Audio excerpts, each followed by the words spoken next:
Hey guys. Hello, hello, hello. Um, Hi, I just thought I would pop on tonight. 'Cause I got a couple of questions sent directly to me, and I thought maybe we'll, talk a little bit about those. Remember, if you can to like, subscribe, comment. Um, I just wanted to go over, answer a couple of those couple questions that I got and pop on pretty quick and say hi, check in with everybody. How's everybody doing? Let you guys know what's been going on with us just in this last week. It kind of changes like crazy. Um, George is heading in, so I expect him in hopefully, I don't know, next day, 2 days maybe. But we'll see how that goes. And we don't really have anything planned. We are we are made it through tax season. Oh my God, guys, tax season as an independent contractor. Remember I kind of touched last one about how when we were when he was kind of going from job, trucking company, and we were talking about we wanted to be a company driver because didn't want to deal with the tax issues and stuff. Tax as an independent is like crazy. I did try that QuickBooks for a minute there, and uh, I didn't stick with it. I was a little uncomfortable about putting our personal banking information in there. I know it works for those. It's just kind of me. I wasn't too sure about that. And then a lot of things as far as paying contractors, paying invoices, stuff like that. We kind of don't do that in this industry. A lot of stuff, well, I won't say in this industry, with me, a lot of stuff is kind of automatic when it comes through the truck, as far as the trailer note, the truck note, the insurance. A lot of that stuff, actually, all three of those are kind of like automatic. So if I got my bank statements, I kind of print those out when we go to the tax guy. This is the second year that we've been doing it with these taxes as an independent and everything. So I got my bank statements. The fuel, we do it through either Flying J or Pilot. So I can just go online and print the report as to what we paid for the fuel um, for the um, for the tax guy. Um, what else does he normally need? You know what I found out was really interesting? They do not look for 1099s anymore. Our first year, last year, when I was doing the taxes, and I didn't really come on here to talk about taxes. I was going to answer the couple questions about recruiters and business and what we've been through, but I will definitely get to that. But last year when we did my first year doing the taxes at Independent, I did a printout because we do our billing through this company called Triumph that pays all of our invoices for our loads and stuff. That's another thing. They get a percentage. Everybody wants a percentage of something. So I do through them, and so I do a printout of everything that every company that we've brokered or dispatched did a load through. And in that, um, I went through, this is what I did last year. Okay. I went through each company and and waited till February 1st because the 1099s are supposed to be, you're supposed to receive them by February 1st or February 15th or something. Anyway, somewhere in February. So I kind of held off everything till February. And I went through this little curl thing right here is just annoying me. Um I went through the list of everybody that we did business with, and I had my little spreadsheet, my paper, and I'm like, okay, where are my 1099s? Where are my 10? So I'm calling them and emailing them like, hey guys, I need my 1099s. Are you sending the 1099s? It's tax time by law. We're supposed to have them by a certain period. Where are my 1099s? I think I might have got three, and out of maybe about 10, 12 that we dealt with last year. Um, and some were like, I don't even know what you're talking about. You need to talk to this person. You need to talk to this person. So I was just like, okay, like F it. It was like mid-February. I had an appointment with our tax guy, and it was just like I'm going in. So I get there and I sit down with his name is Aaron, and I'm like, okay, Aaron, this is our first year with the business and our first year with the book. So I had a little tax thing, you had to do with the book too. And here's a spreadsheet of everybody we dealt with, but I didn't get 1099s. Is that what is that, required? Is that going to hold us up? I tried. Here's I even brought the emails of all the companies I even tried to reach, and he was like, "Oh, we don't need that anymore." And I'm just like, "What? Huh?" He's like, "No, we don't need that anymore." And I was just like, "Oh, you don't?" I was like, "No, my mom retired IRS like 30 years. Okay, so what do you mean you don't need, I 1099s?" And he was like, "Oh no, as long as the numbers you give me match what they report to the IRS and everything, we're good." And I was just like, "Okay, you could have saved me like 2 weeks and stress, of trying to find these things." And he's just like, "Oh no, we don't need. You're good. Okay, but I need I need this, that, register, all that stuff now that he needs." So I have most of it and everything, but that was last year. So this year, hey, I'm prepared. No 1099s. I got all my things. I remembered all the questions he asked me last year and everything. And I'm prepared, and I went in there and hey, it went great. But tax time for independent contractors, and not even just, drivers. It's not fun. I mean, you really gotta have and now that I'm sitting here thinking, there's actually something I was supposed to do. Um, find differential lumber. He did a load in October, and they needed a lumper, and I just wrote that down because sometimes our memory just like poof. And I don't think our factoring company paid us for the lumper, and they want me to go back and get the bill of lading and the rate sheet and the load number for this company. I have no idea where to stop. I believe it was from September, after September, before December, but now I need to have to go through all my spreadsheets, and that's where, how you think you are organized until your butt needs to go find something. That's me. I think I am like the most organized person that there is until I have to find something. And then it's always that one thing I'm freaking looking for that I just can't that I can't find. So I emailed them hoping that they would remember what load they didn't pay us the lumper fee.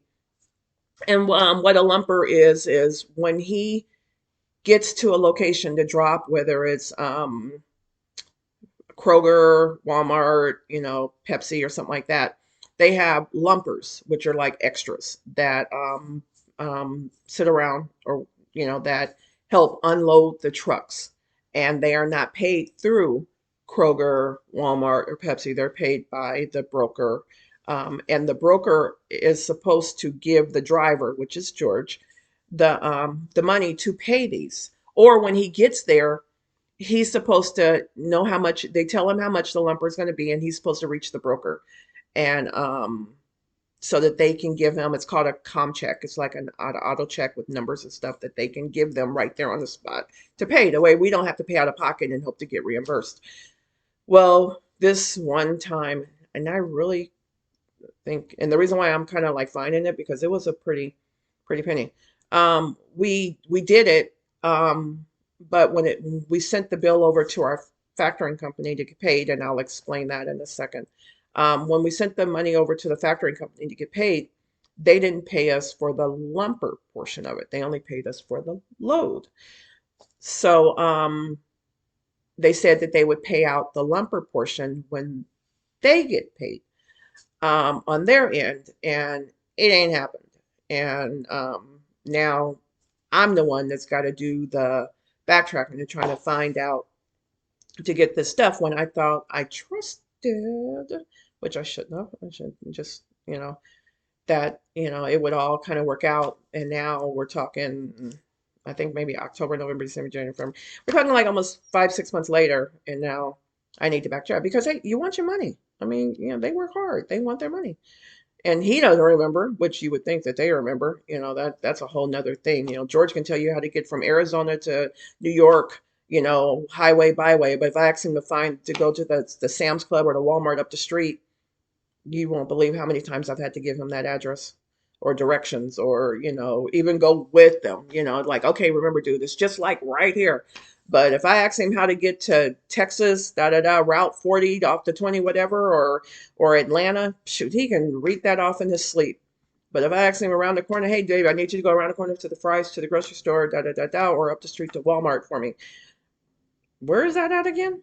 Yeah, but that's our drivers and we love them. So we've kind of went on about that. Oh, the freight forwarding company.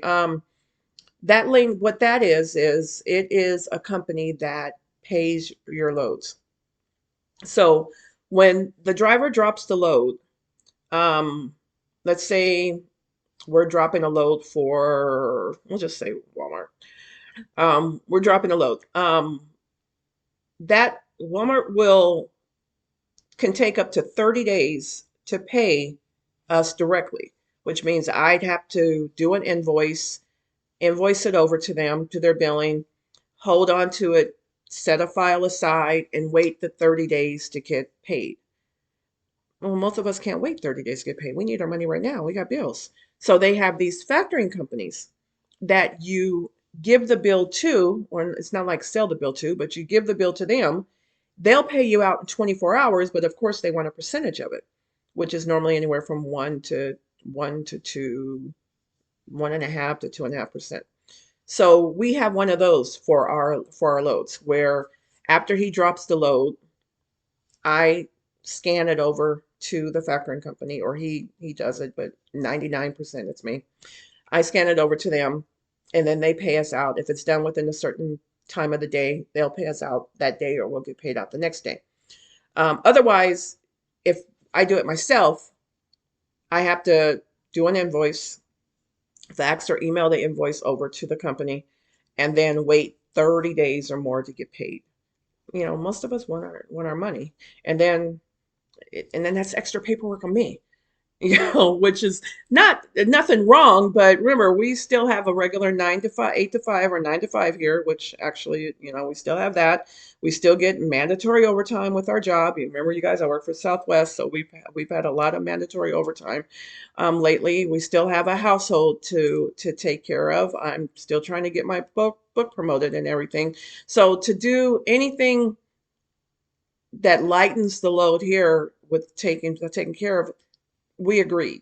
Let them handle it. And it's a lot easier at tax time, because at tax time, I can just go online, print the spreadsheet of all of it that was paid, and print it out and give it to my tax guy. Otherwise, if I had to do the invoices too, oh, dude, I would have to bring back mm, 11th grade, junior 11th grade math and Excel spreadsheets and all that stuff, which I haven't really touched in years since I'm not working directly in an office environment anymore. Yeah, it would be a lot more on us. So I'm kind of we're okay with letting the factoring company do that. So those are kind of two terms we went over. Went over the factoring company, we went over what lumpers are, and we'll cover some more. Now, the questions that I did get from one person direct to me was about recruiting, what our views or issues that we've had with recruiting. And I have not forgot, guys. Yes, we will talk about children, home repairs, and all that stuff. It's just, it takes me a minute to get with the children. If you read the book, chapter 3, you know why. But we will definitely get into that, later. But as far as the recruiters, my opinion, I'll always start and say it's my opinion. I don't think anything Bad other recruiters, it's a job. They have a job to do, and their job is to get as many people in those seats as they can get in those seats. We've talked to a couple of recruiters, and I think that one of the guy was darn near in, I think it was in Mexico at his condo, recruiting for some the company here in the States and everything. It's like you can do recruiting anywhere, which actually most of the jobs nowadays you can do anywhere if they're within an office environment. But that's their job to get. So I'm not going to say all the recruiters are bad or all the recruiters are like salesmen. They want to get that sale and move on. That's pretty much what they're doing. They need to get those people, and they're going to promise you the world to get you in that seat. And once you get in that seat, it's like you're not even with that recruiter anymore. You can't even call him anymore and say, "Hey, look, dude, you told me this, that, and the other, and now I'm here, and they're saying this, and that, A, B, B, C, D, and E." And again, that it's happened to us, so that's how I know what happens to our guy, our drivers out there. And again, what did I say last time? There is no law, there is no union, there is no, attorney. There's nobody that's protecting the drivers on this. These recruiters, oh yeah, I run your license, I run your thing, you look good, oh, I see that, like they told, Georgia, that other company. Oh, I see, like your that ticket will be falling off, and you'll be fine because it'll be off by the time, you get out of training and this, that, and the other. And well, looks what happened. It didn't happen. Here I am driving down to Tucson again, and because no, we are not going to do another lease to own again because that's what they want you to do. But yeah, the recruiters are really there to get you in that seat. Some of them, I'm not saying all of them are bad, so I don't need. Please don't write me and say I said anything bad about recruiters. But I mean, it's a job, and but I say on our end for you going in there, let's learn to ask the proper questions. Let's learn. Don't let them dingle that carrot as far as, oh, you can make this, that, and the other. Just come on in and, we'll fly you in or, bus you in and this and that, and we got you. What we want to do is just educate you on the questions to ask and share our experiences, what we went through, so that way it doesn't go through, that another person doesn't go through it. Because again, there are no laws, there is no union steward, there is no authority. I mean, you can't even, an attorney couldn't even help you. That fine print is crazy. So, recruiters, again, no ill will about them. I say ask your questions before you get in there. Don't let them dangle the little carrot in front of you. Find out as much information as you can. And again, we thought we had asked all the right questions and he got down there because we had been burned before. And we get down there and it's like, oh no, sorry. And then the sad part, they put on his DAT report. I believe it's called a DAT, a PCP. Anyway, somebody will tell me if I got it, get it wrong. But it's a report that the drivers have that has all of their history, where any company can go on there and put something bad about you to where companies look at. It's like your trucking resume, but it's not something you're printing out. It's something that the companies can put the information on there about you, and other companies, when they're looking to hire you, they can just go on there, pull up your license or your name, and it'll have your whole history in there. So that company in Tucson put in there on his report that we abandoned the job. And how can we abandon a job that we didn't even have, that we only went to training for 2 days, and you didn't hire me for what you told me you were going to hire me for. So yeah, so his report said abandoned job, which is bad because after that, after we went through, we're trying to get some jobs that are now in different companies. Every company asked about that. Oh, I saw that you abandoned such and such. What happened? And we're like, I didn't abandon, they promised me this. I got there. They didn't deliver. So during training, he hadn't even been assigned a truck yet. It was like the second day of training, if that much. Yeah, the second day. And it was like, oh, sorry, we're going to have to offer you a lease thing because of this one ticket, even though it's fallen off in like 3 or 4 days or whatever. Um, we can't do that. We're going to have to do this. And it's just like, well, no, we didn't want to go that route again because remember we were burned. So we just said, no, thank you. And then they put on his record that he abandoned the job. And it's just like, no, that's not true. But the recruiter, back to the question about the recruiter, they should have known that, that no, they won't pick you up. Why don't we wait, 30 days before we submit you for this business, for this company? But no, they're not going to do that because they want the butt in the seat, because that's how they get paid. I mean, I'd like to be a recruiter, just go sit, in my condo in Mexico and just call people around. But that unfortunately, there is no legal, I'm going to say legal recourse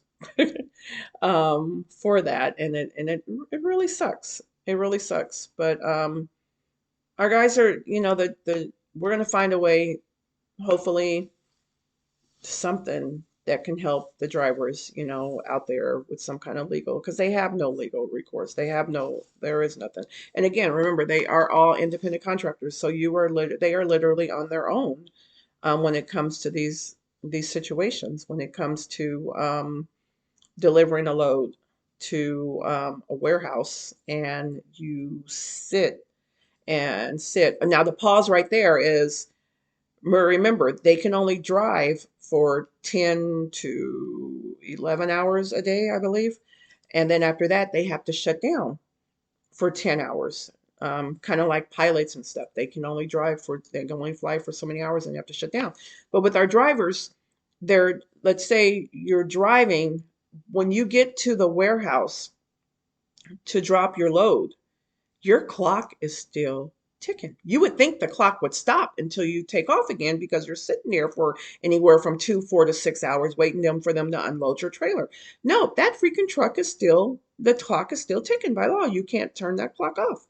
So it took you 2 hours to get there. Now you're sitting for another 6 hours, getting unloaded because, people are on break and, they're short staffed, whatever. So that's freaking 8 hours gone right there of your 10-hour drive.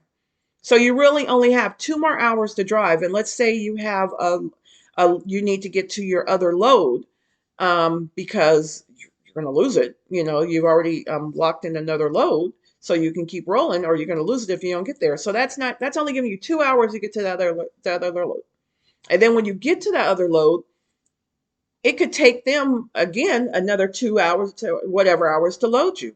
So now you are really pushing the clock to where you could be over hours, and you can get over hours. You can like shut down, and we definitely gonna need to talk about those hours, because you get over hours, they can shut you down, and if they shut you down, they can shut you down for like a whole day, and then now you're late delivering the next load, or now you got a mark against you on your license, on not your license, your log and stuff, and you don't want that. You want to stay clean as much as possible. But yeah, we got a lot to talk about, guys, and it's gonna be really fun. I've learned a lot. Remember what I said, like a couple of weeks ago, I didn't know all of this stuff getting into this then, but that's because I didn't know isn't why we ended up in bankrupt and our business closing, our trucking company back then closing. It was just because we jumped in there without a capital and extra knowledge of what we were getting involved in.